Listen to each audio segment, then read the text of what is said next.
Bienvenue à tous. Aujourd'hui dans cette nouvelle vidéo, nous allons vous parler d'un sujet tabou en Afrique. L'affaire des faux pasteurs-ci en Afrique. Mais avant de continuer, je vous active à vous abonner à ma chaîne, à liker, à cliquer sur la cloche de notification pour ne pas rater mes nouvelles publications. Si cela est fait, nous pouvons bel et bien commencer. Ici, il s'agit d'un soi-disant prophète Élisée Bézier qui a maltraité, laissé mourir ses enfants de faim, soit en disant qu'ils sont nés d'une mère démon, son ex-compagne. Du coup, les enfants sont des bébés démons. Mais prophète Bézier, tu es un vrai sorcier, franchement. Les enfants ont tellement vécu l'enfer chez leur propre père que l'un des deux est finalement mort. Je vous laisse écouter et voir par vous-même. En tout cas, justice pour le petit David Bézier. Le direct a été coupé. Mais tout ce que moi je demande, c'est que des personnes de volonté partagent le direct.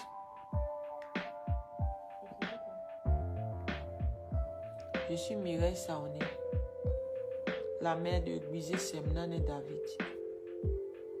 Et Gbizier aide Michael, le deuxième fils qui est aux urgences. Mon deuxième fils est atteint. C'est-à-dire que mon deuxième fils, les médecins m'ont dit de prier. Mais je crois que Jésus est fidèle.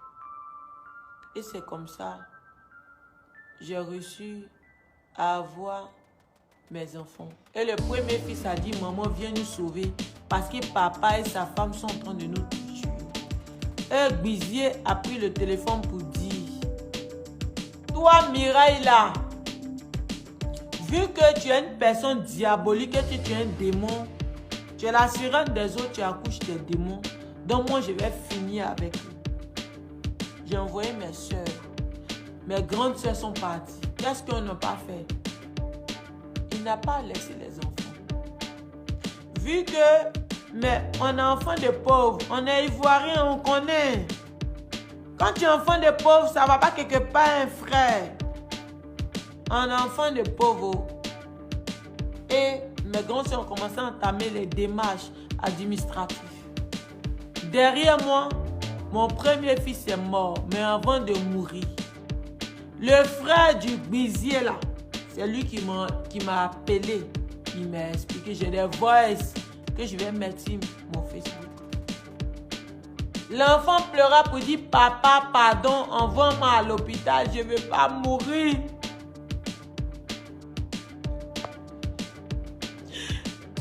David a dit, papa, pardon, je ne veux pas mourir, envoie-moi à l'hôpital. Est-ce que tu as appelé maman? Je ne sais pas. Ça veut dire que si je n'avais pas menti, si moi je n'avais pas menti que j'avais $2000 plus 2 iPads, mes deux enfants allaient mourir et enterrer sans que moi je ne sache. Il y a un enfant qui est mort.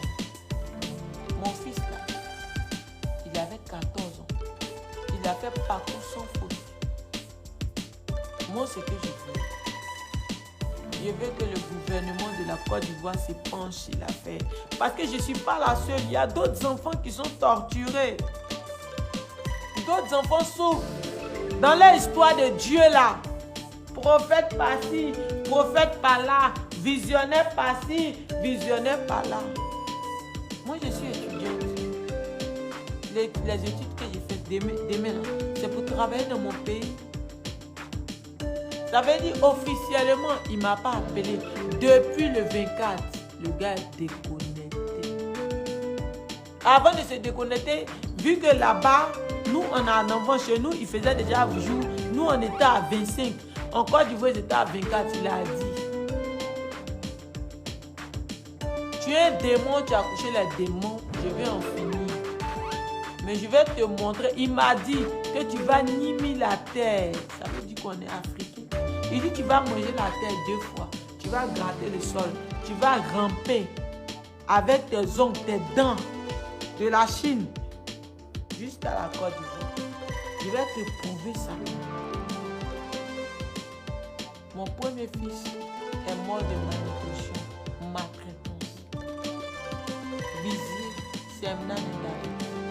Il allait avoir 14 ans en juin, le 6e mois.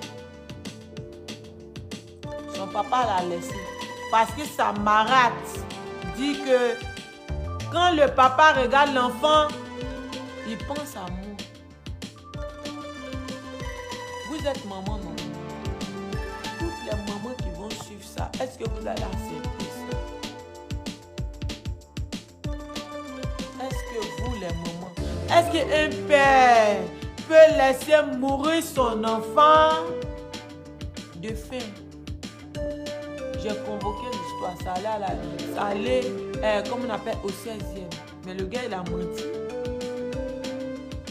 Même, jusqu'à même, le commissaire lui pose des questions. Le commissaire du 16e, c'est une bonne personne. Le commissaire du 16e, là, je vous dis que c'est une bonne personne. Parce que c'est quelqu'un qui a la main sur le cœur. Le commissaire du 16e, je lui dis merci. Il a dit, Monsieur Bizier, comment vous pouvez traiter votre enfant de sorcier et vous le laissez mourir? Le commissaire du 16e là, c'est une bonne personne. Les gens qui sont 16e de Yopougon, ce n'est pas de mauvaises personnes. Donc vous savez que quand tu es enfant de pauvre là, c'est Dieu même qui est aussi Allah n'a pas une. Vous ne pouvez pas. C'est Hassan Ayek. Tu as eu mon histoire sur Internet et qui a eu pitié de moi. Mais toi qui m'écoutes, une maman, moi j'ai fait mon enfant à 14 ans. Vous êtes maman à 14 ans. Pendant que d'autres jouent dans la boîte, moi j'étais au CHU, j'étais au péri. Tout ce qu'il demande, c'est justice pour David. Mon deuxième fils, il est dans un état critique. Il a la chrysaline, la clinique, à Yopougon, chrysaline. Toit rouge. La maman de là-bas, c'est une femme au grand cœur. Les médecins ont décidé de prendre mon enfant en charge. À la chrysaline de Yopougon. Aidez-nous. Où ma vidéo va partir, tout ce que moi je demande, je veux justice. Moi, je suis ici. Ça fait combien de temps? Depuis Covid-19, la Chine est fermée. Mais je n'ai jamais laissé mes enfants. Mon enfant est mort, le gars là. Bizier ne m'a pas appelé. Je vais tout mettre sur mon Facebook. J'ai laissé des voices. J'appelle, des amis appellent. Bizier, c'est-à-dire que officiellement, je ne sais pas, mais mon enfant est mort. Mes frères l'ont appelé. Il a dit non. Il n'y a rien de grave. L'enfant joue. Ah! Ah! L'ont appelé. Même des amis de bonne volonté l'ont appelé. Que M. Bizier, voici l'histoire. Il dit non, l'enfant joue. Ça va chez lui. L'enfant était déjà mort. Mon fils, sa peau quittait de la tête aux pieds. Il était devenu comme un caméléon. Et il a pris le plus petit. Il a traumatisé le plus petit. Le plus petit, il a la chrysaline au toit rouge à Yopougon. Il a fait sortir le plus petit. Il a dit au plus petit que si tu dis ce qui s'est passé à la police, je vais te faire même chose que j'ai fait à ton grand frère. Moi, j'ai causé aujourd'hui à mon fils. Si ce n'était pas le commissaire du 16e, dites merci au commissaire du 16e. Si ce n'était pas le commissaire du 16e, je n'allais pas avoir accès à mon fils.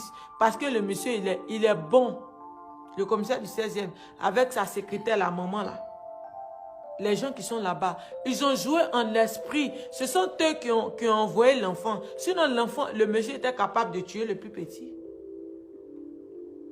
Ils ont envoyé l'enfant en esprit. C'est-à-dire, les gars, ils ont joué en esprit. Et puis, ils ont envoyé l'enfant.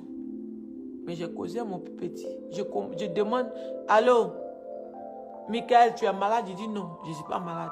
L'enfant, toute sa bouche enflée. Je vais mettre la vidéo. Et il me dit, maman, je ne vais pas aller chez papa. Parce que papa et sa femme là disent qu'ils vont me tuer comme ils ont tué David. Que si j'ai dit qu'ils nous ont mis si jeunes, qu'ils nous ont traités de sorciers, ils vont nous tuer. J'ai besoin d'aide. Maman Dominique Ouattara.